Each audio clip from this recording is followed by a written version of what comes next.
I knew something was wrong the second I opened the door and heard laughter that didn't belong to me. It was a Friday night, supposed to be our date night. Me, Eric Bennett, 34, and my wife, Amanda. But instead of candlelight and soft music, I found Amanda half sitting on the counter, wearing that tight black dress she saved for special nights, giggling like a schoolgirl while a guy in a leather jacket, Chad, I would later learn, stood between her knees, way too close. Their eyes snapped toward me, wide, like kids caught stealing.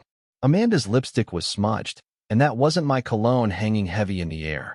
Eric, you're early, she slurred, not even trying to hide the glass of wine trembling in her hand. I stood there, stunned, hearing the blood rush in my ears. I wasn't supposed to come back yet. I had stayed late at the gym, running out anger I didn't even realize was boiling inside me for weeks. Guess my instincts knew before my mind caught up. She slid off the counter like nothing had happened, smoothing her dress down over her thighs, laughing again, fake and sharp, like glass scraping against concrete. Baby, don't be so serious. Chad's just an old friend. We were catching up. Catching up, huh? With your legs wrapped around his waist? Chad had the nerve to flash me a nod like he wasn't 2 seconds away from doing something unforgivable to my wife in our kitchen. I locked eyes with him, letting him know without a word that he needed to get the hell out before I stopped caring about the consequences. I think you should go, I said, voice low, shaking from the effort of holding back rage. Chad got the message. He gave Amanda a quick squeeze on the shoulder, the audacity, and left through the front door, leaving the stench of cheap cologne and betrayal hanging in the air. As soon as it clicked shut, Amanda turned on me, face morphing into something cold and venomous. You're so controlling, Eric, she spat, arms thrown up. I'm not a prisoner. I can have friends. God, you suffocate me. The words hit me harder than a punch. Control? I worked 2 jobs so she could stay home, so she could have her freedom. Freedom to decorate, to travel, to find herself. I never once told her who she could or couldn't talk to. I never once told her no. And here she was, flipping the blame, making me the villain for walking into my own damn house and finding her practically grinding on another man. I didn't even know what to say. I just stared, feeling like the ground beneath me was cracking open, swallowing everything I thought we were. You claimed freedom from my control, Amanda. I finally managed, my voice breaking. But all you did with it was destroy us. She sneered, brushing past me like I was the hired help, muttering, maybe you should have stepped back a long time ago. The door to our bedroom slammed so hard a picture fell off the wall. I didn't move. I stood there, fists clenched at my sides, watching the pieces of shattered glass glint on the floor like broken promises. That was the night everything changed. That was the night I realized. Amanda wasn't lost. She wasn't confused. She was exactly who she wanted to be. And I was the fool who had spent years building a life around a lie. I didn't sleep that night. How could I? Amanda stayed locked in our bedroom, probably texting Chad or God knows who else, while I sat on the living room couch, staring at the empty wine glass she left behind like it might explain how we got here. At around 3 a.m., when the house was silent and the rage had burned itself into a numb ache, I did something I never thought I would do. I checked her phone. It was charging on the kitchen counter. No password. She trusted me too much, or maybe she just didn't care anymore. The first message that popped up was from someone named Babe Redheart. Not me. Not even close. My hands shook as I opened the thread. Pictures. Texts. Plans. When he's gone tomorrow, come over. I want you all night. You're the only one who makes me feel alive. Wish I could fall asleep next to you instead of the dead weight at home. Dead weight. That's what she called me. There were voice messages too. I clicked one out of pure self-destruction. Her voice filled the kitchen, playful, seductive, dripping with betrayal. I can't wait to feel you again. I've missed our nights. Eric doesn't even notice anymore. He's too busy being boring. I dropped the phone on the counter like it had burned me. Boring. Dead weight. Years of loyalty, sacrifices, late nights working overtime to pay for her dreams, and that was all I was to her. I stumbled back onto the couch, burying my face in my hands, feeling something inside me break. I wanted to scream, but no sound came out. I wanted to smash something, but all I could do was sit there, paralyzed by the truth. Amanda finally emerged from the bedroom around 7 a.m., wearing one of my shirts like some sick mockery of normalcy. She yawned, stretched, and then gave me a look, annoyed, like I was the one ruining her morning.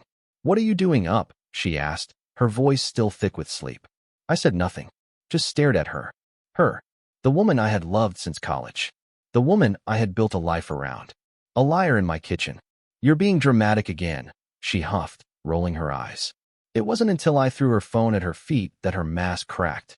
She glanced down, saw the open message thread, and for a split second, just a blink, I saw fear in her eyes. But it vanished almost immediately, replaced by something colder, sharper. "You had no right to look through my phone," she said, voice rising. "No right." I laughed bitterly. It sounded more like choking. "No right to find out that my wife is screwing someone else behind my back." "Watch your tone," she snapped, crossing her arms. "You're not exactly innocent, Eric." I blinked, stunned. "Innocent? What the hell are you talking about?" "You made me feel trapped," she said, stepping closer, like she was daring me to argue. "You smothered me. You were always there, always asking questions, always expecting things. I needed space. I needed passion. You became boring. Predictable. So your answer was to crawl into bed with some random loser? At least he makes me feel alive," she spat, eyes gleaming with something nasty. For a second, I thought about throwing her out right then and there. About tossing all her clothes onto the lawn and changing the locks. About screaming until the neighbors came out to see the circus our marriage had become. But I didn't. I just looked at her. Really looked at her. And I saw it. Saw what had been there all along, hidden behind fake smiles and whispered promises. Amanda didn't love me. Maybe she never had. She loved what I gave her. The life. The comfort. The adoration. But me? Eric Bennett. I was just the scaffolding she built her little fantasy on. And when she found someone who made her feel alive, in the worst way possible, she didn't hesitate for a second to burn it all down. I didn't say another word. I turned around, grabbed my keys, and walked out the door, leaving her standing there barefoot, holding the phone that told the real story of who she was. For the first time in years, I didn't care where I was going. I just knew I couldn't stay. I ended up at a 24-hour diner on the edge of town, sitting in a cracked vinyl booth, drinking terrible coffee that tasted like burnt regret. The sun was coming up, bleeding gold and red through the greasy windows, and I realized I hadn't even put on shoes. Just walked out in socks like some broken man who lost his mind. I stared into the cup, feeling nothing. Or maybe feeling too much at once to make sense of it. The betrayal. The disgust. The humiliation. Amanda wasn't just unfaithful. She was proud of it. She wore her infidelity like a badge of rebellion, proof she was still wild and free, while I was just the idiot who paid the mortgage and believed in vows. My phone buzzed on the table. "Amanda." I let it ring out. Then it buzzed again, and again, and again. Finally, I picked up, just to hear what kind of lie she'd throw at me next. "You can't just walk out, Eric," she said without a hello, her voice sharp and cold. "We have things to talk about." I laughed, bitter and hollow. "Talk? About what? Which one of your boyfriends gets my side of the bed?" "You're acting crazy," she snapped. "You're making this way bigger than it is." "Bigger than it is?" I nearly shouted, earning a few curious glances from the other bleary-eyed customers. "Amanda, you're screwing another man in our home. In our kitchen, while wearing the dress I bought you for our anniversary." There was a pause. I could hear her breathing through the phone. Then, casual as a slap to the face, she said, "Maybe if you weren't so boring, I wouldn't have to find excitement somewhere else." I went silent. Because what could I even say to that? She didn't apologize. She didn't cry. She didn't beg. She blamed me. She genuinely thought this was somehow my fault. "Come home," she ordered. Like I was a dog she could whistle back. "No," I said, voice low. "Not anymore." "You're pathetic, Eric," she hissed. "You think walking away makes you strong? It just proves what I always knew, you're weak. You can't handle a real woman." Then she hung up. Just like that. I stared at the phone for a long time, heart pounding like a war drum. Weak? Was that what I was? I thought about all the times I picked up her messes. All the jobs I hated but kept, just to keep her comfortable. All the dreams I shelved so she could find herself. All the nights I sat alone while she went out with friends that were apparently just additions for her next affair. And I realized something deep and bitter and freeing. I wasn't weak. I had been strong enough to carry both of us until my back broke. She was the weak one, too selfish to face life without needing someone to prop her up. too cowardly to admit she wanted out, so she blew everything up instead. I drained the coffee, left a crumpled bill on the table, and walked out into the morning air. It was cold and clean and real, something I hadn't felt in a long time. When I got back to the house 2 hours later, Amanda was waiting for me. She was dressed to kill, short skirt, red lipstick, heels that clicked against the hardwood floor like the ticking of a bomb. "Finally," she said, arms crossed, mouth twisted in a scowl. "We need to talk like adults." I laughed. Actually laughed. An ugly, hollow sound that bounced off the walls. "You want to talk?" I said, stepping closer. "Fine. Let's talk." She opened her mouth, probably to launch into some fake, tearful apology or a list of reasons why it was all my fault. But I didn't give her the chance. I reached into my jacket pocket and pulled out a thick manila envelope. Dropped it on the table between us with a satisfying slap. Inside, photos, screenshots, printouts, proof of everything. Every lie, every night she spent in someone else's arms. Every whispered promise she made to men who weren't me. Amanda's face went pale. Her hands trembled as she reached for the envelope. She flipped through the pictures, the messages, the recordings, and for the first time in what felt like forever, she looked scared. Not because she was sorry, because she was caught.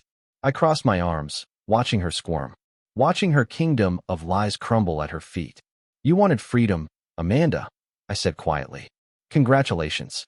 You're free now."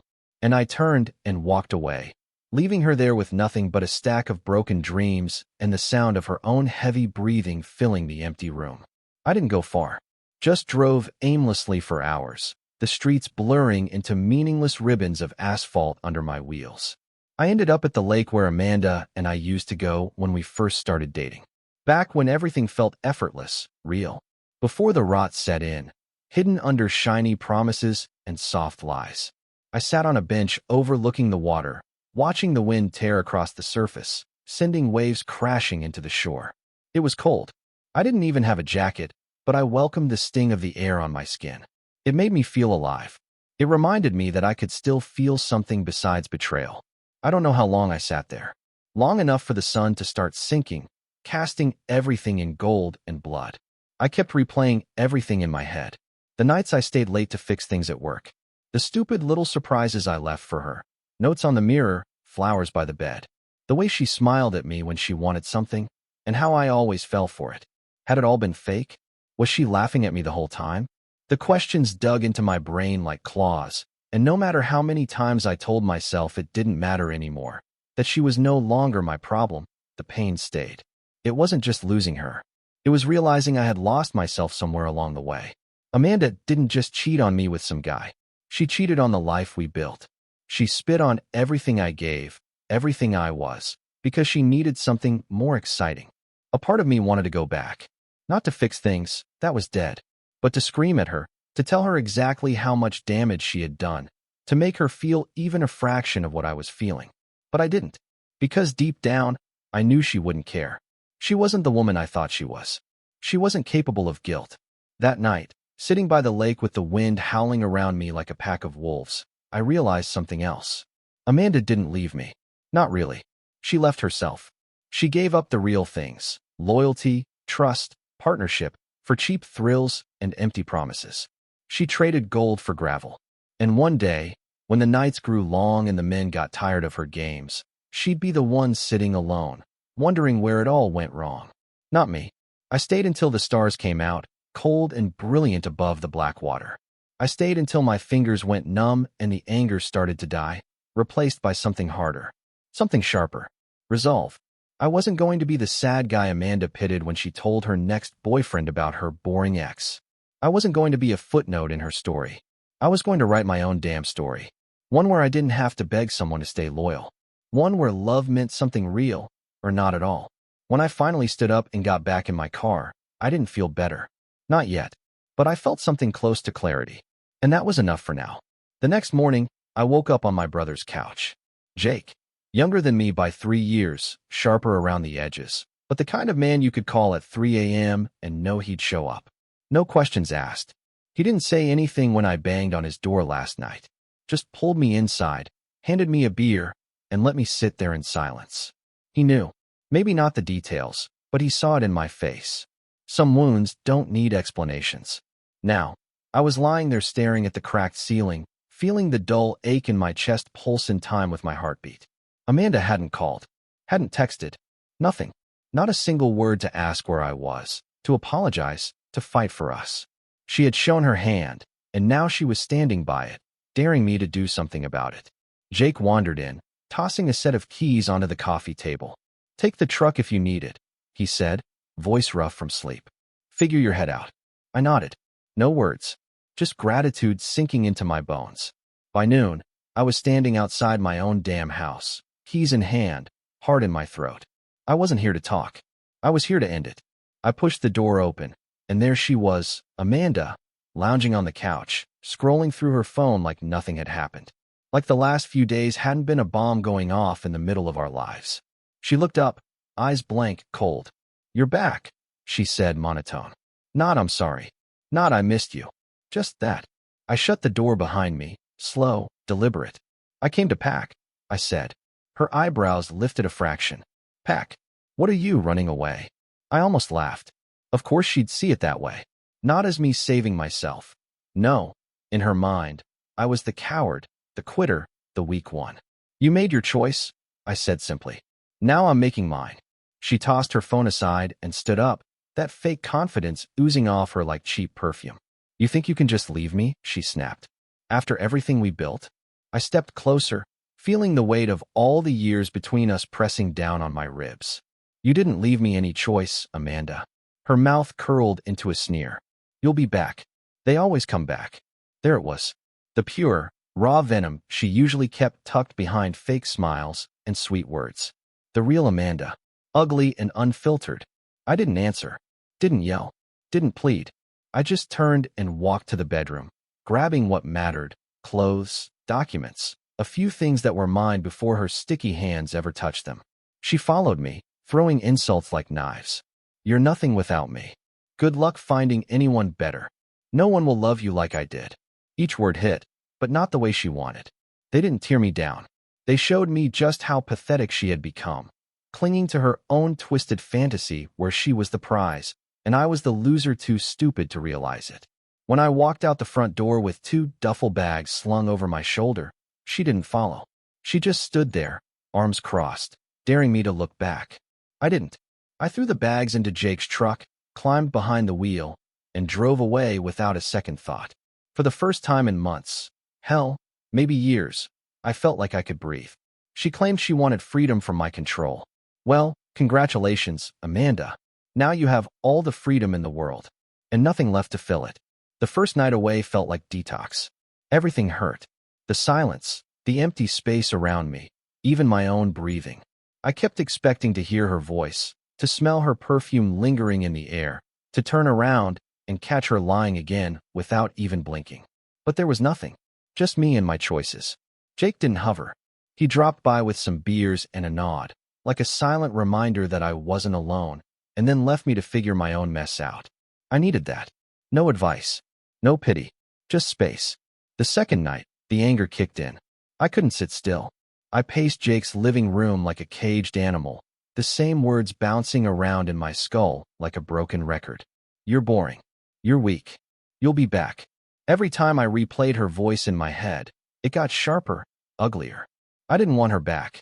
I wanted to erase her. I grabbed my phone, half ready to torch every picture, every text, every memory we'd built together. But right before I could, another message popped up. Not from Amanda. From her best friend, Carly. "You deserve better than her. I'm sorry you had to find out like this." I stared at the screen, stunned. Carly was Amanda's ride or die. Her secret keeper. The one who always covered for her when things got messy. If Carly was breaking ranks, something was seriously wrong. I hesitated for half a second, then typed back. "What do you mean, find out like this?" The dots danced across the screen for a while before she replied. "She's been seeing multiple guys. Chad's just the latest." I tried to tell her to stop. She laughed in my face. "Multiple. Not one mistake. Not one drunken bad decision. A lifestyle. A pattern. An entire second life I hadn't even glimpsed." I felt sick. My stomach turned to concrete. And just when I thought it couldn't get any worse, Carly sent another message. "She's been bragging about it. saying you'd never leave because you're too comfortable. Comfortable. Like a worn-out couch you keep around because it's easier than replacing it. I dropped the phone on the coffee table and leaned back, staring at the ceiling, feeling like the world had shifted under my feet again. It wasn't just betrayal. It was contempt. Amanda hadn't cheated because she was lost. She cheated because she thought she could, because she thought I was too spineless to walk away.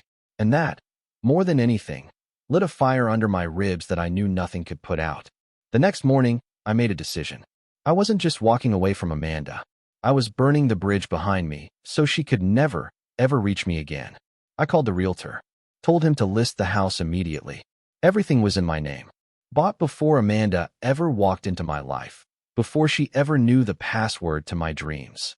And she wasn't getting a damn thing from me. Not the house. Not the car. Not the comfort she was so sure I'd keep paying for while she played games behind my back. I moved fast. By the end of the day, I had a lawyer. By the end of the week, Amanda was served. The day the papers hit her hands, Carly texted me again. She's losing her mind. She thought you'd crawl back. Good. Let her feel the emptiness she fought so hard for. Let her rot in the freedom she claimed she wanted. I wasn't coming back. I wasn't going to be another idiot on her roster of boring men. I was gone. And every step away from her, the air got a little cleaner. The sky a little brighter. The noise inside me a little quieter. I wasn't broken. I wasn't lost. I was finally free. 2 weeks later, she asked to meet. The text came through while I was at the gym, throwing punches at a heavy bag until my knuckles ached. A simple message. Please. One conversation. If it had come sooner, maybe I would have ignored it. Maybe I would have let her twist in the mess she made. But I was a different man now. I wanted to see her one last time, not to get closure. To watch her realize she had no power over me anymore. We met at a coffee shop downtown, neutral ground. Public enough that she couldn't fake tears or throw one of her dramatic tantrums. When I walked in, she was already there, wearing that fake sweet smile she used when she wanted something. I didn't rush. I didn't soften. I just pulled out the chair across from her and waited. She looked thinner, makeup heavier than usual, trying to paint over the cracks. But I saw them. I saw the panic behind her eyes. You look good, she said, voice almost shy. I didn't respond. Silence stretched between us, sharp and suffocating. Finally, she leaned in, lowering her voice like we were conspiring. I made mistakes, she said. I know that. But maybe we can talk about fixing this. I laughed. Loud, sharp, no warmth. You want to fix this? I said. You burned it to the ground, Amanda. Her face twitched, but she pushed through. I was scared, she said. You were pulling away. Don't lie to me. I cut her off, voice like stone. You weren't scared. You were selfish. You didn't want to work through anything. You wanted everything without having to give anything back. She went still, mouth slightly open, like no one had ever dared talk to her that way. Good. I wanted her to feel it. Every single ounce of betrayal she shoved down my throat. I wanted her to choke on it now. I miss us, she said, reaching for my hand across the table. I pulled back before she touched me. There is no us anymore, I said. There's you. And there's the mess you made. Her eyes flashed with something ugly, not sadness. Anger. You'll regret this, she hissed. No one's gonna love you like I did. God, I hope not, I said, standing up. I tossed a 20 on the table, more than enough to cover my untouched coffee. Amanda sat there, stunned, watching me walk away. For once, she didn't follow, didn't call my name. She just sat there, crumbling under the weight of the life she threw away. I walked out into the cold afternoon, breathing in the crisp air like it was my first real breath in years. I didn't look back. Not once. The weeks after that meeting passed like a strange dream. Quiet. Heavy. But not painful the way I expected. Some days the memories would creep in. A smell, a song, a place we used to go. They hit like gut punches, sharp and sudden. But each time, the pain faded a little faster. Each time, I remembered who Amanda really was. Not who I had tried so hard to believe she could be. She didn't break me. She freed me. And freedom has a strange flavor when you first taste it, bitter, almost sour. But after a while, it starts to taste sweet. I moved into a small apartment across town. Nothing fancy, just 4 walls, a bed, and a window that caught the morning sun perfectly. It wasn't much, but it was mine. No lies in that place. No fake smiles. No cold silences pretending to be love. Just me and the truth. I started doing things I hadn't done in years. Hiking, playing guitar, reading books that had nothing to do with making money or fixing someone else's life. I remembered who I was before Amanda. Before I made someone else's happiness my full-time job. One night, sitting on the tiny balcony, a beer in one hand and a worn-out notebook in the other, I wrote something down without thinking. My wife claimed freedom from my control until I stepped back and she faced empty days alone.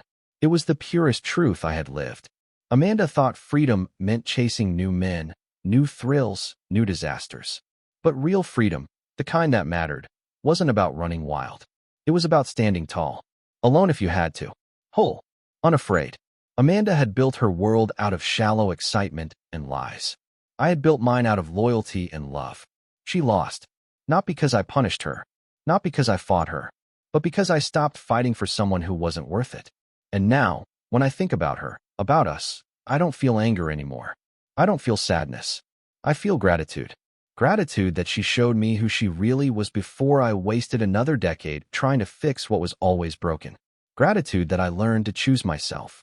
If I could give any advice to the next man who finds himself sitting where I once sat, heart bleeding out on a kitchen floor or a cracked diner booth at 3 a.m., it would be this. Don't chase her. Don't bargain with her. Don't lose yourself trying to make her stay. Let her have the freedom she craves. And when she's left with nothing but empty days and hollow nights, you'll be living your best life, stronger, sharper, better, not because you needed her, but because you finally remembered you were enough all along. And that's something no one, not even the worst kind of woman, can ever take away.